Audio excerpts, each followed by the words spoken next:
Good morning, everybody. Enter the stars. And during a hangout with Nichols in 1968, we discussed the dimensions of the NBA basketball court. We showed how all of these dimensions linked back to 9/11, including the 9/23 dimension of the three-point line. But when I dug a little bit deeper, I was shocked. Something told me to look for the very first black player in the NBA. And this happened in 1950. Now, this man died on February 26th. This was the date of the 1993 World Trade Center bombing. The anti-date of this date is Egyptian Valentine's Day. Everything we've been talking about on this channel. Now, we compared this court to the scarab beetle.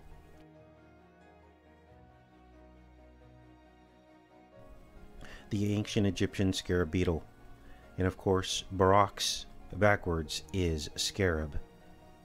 And all of these dimensions point back to ancient Egypt, as we demonstrated on that hangout with Nichols in 1968. Now, I was interested to find out that this man, the first black player from the NBA, died earlier this year on that February 26th date.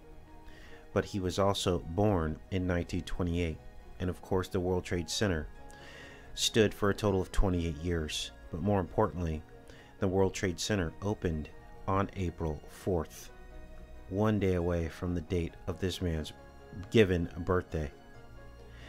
April 4th was the date that the World Trade Center opened in 1973. And April 4th was also the date that Martin Luther King was shot 5 years earlier. Now, this goes very deep, you guys, and some of this stuff manifests on levels that we don't even know about.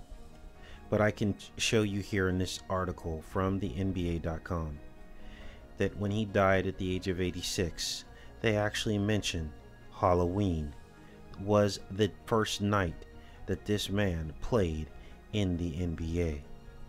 And for those of you that have been on this channel, you know exactly what that means, because Barack Obama was born 88 days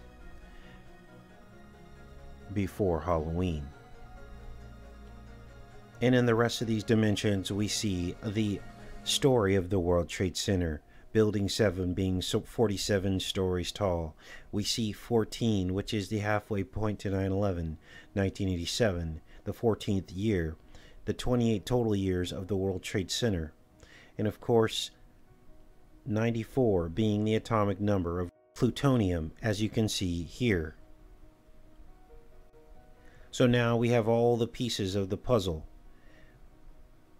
We have the 19 feet to the free throw line. This is the year Barack Obama was born backwards, 1961, and it was Hebrew year 5761 that the World Trade Center would fall, and they disguised that in this 19-foot number.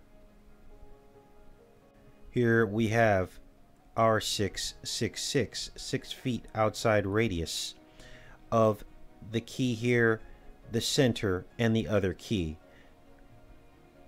And if you're still having issues connecting this man, Earl Lloyd, with the whole story, I'm going to make it very simple for you. 1950, 50 feet is the width of the NBA basketball court. 1950 was the year they introduced the first black players. And at that year of 1950, Earl Lloyd was 22 years old, which just so happens to be the dimension from the center of the key to the three-point line. 22 feet. He died at 86 years old, and 16 feet to the outside of the key. Half of 16 is 8. And then the inside dimension of the backboard is 6 feet. And there's your 6. 86. Of course, it's 44 feet from end to end of the three-point line. And that is your Barack Obama number, where all of this ends. Here is his birthday, the 28. He was born in 1928 from the end line, the team bench area. So you see, this is a much smaller world than any of us want to admit, but all of the numbers fit right in. Anyway, I thought I'd share this with you guys. Take care and be safe.